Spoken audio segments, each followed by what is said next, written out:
स्वामी समर्थांनी गाईला हात लावला आणि चमत्कार घडला। व्हिडिओ शेवटपर्यंत पहा। अक्कलकोटमध्ये एक स्वामी भक्त आणि त्याची पत्नी राहत होते। ते दोघेही अत्यंत साध्या परिस्थितीत जीवन जगत होते। त्यांच्याकडे एकच गाय होती। त्या गायीचे दूध विकून ते आपला उदरनिर्वाह करत असत। परंतु काही दिवसांनी अचानक ती गाय दूध देणे बंद झाली। घरात मोठे संकट ओढवले। उदरनिर्वाहाचा एकमेव आधारच जणू हरवला होता। स्वामी भक्त खूप चिंतेत पडला। ही गोष्ट स्वामी समर्थ महाराजांना कळली।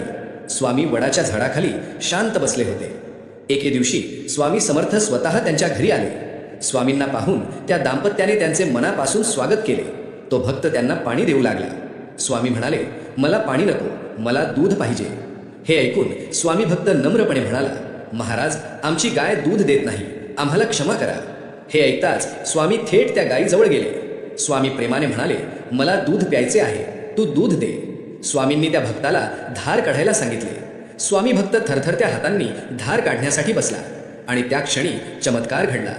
गाय पुन्हा भरपूर दूध देऊ लागली। हे अद्भुत दृश्य पाहून स्वामी भक्ताच्या डोळ्यात आनंदाश्रू आले। त्याने स्वामींच्या चरणी नतमस्तक होत कृतज्ञता व्यक्त केली। त्या दिवसापासून त्यांचा स्वामींवरील विश्वास आणखी दृढ झाला। तुम्ही सुद्धा स्वामी समर्थांचे भक्त असाल तर चॅनलला सबस्क्राईब करा।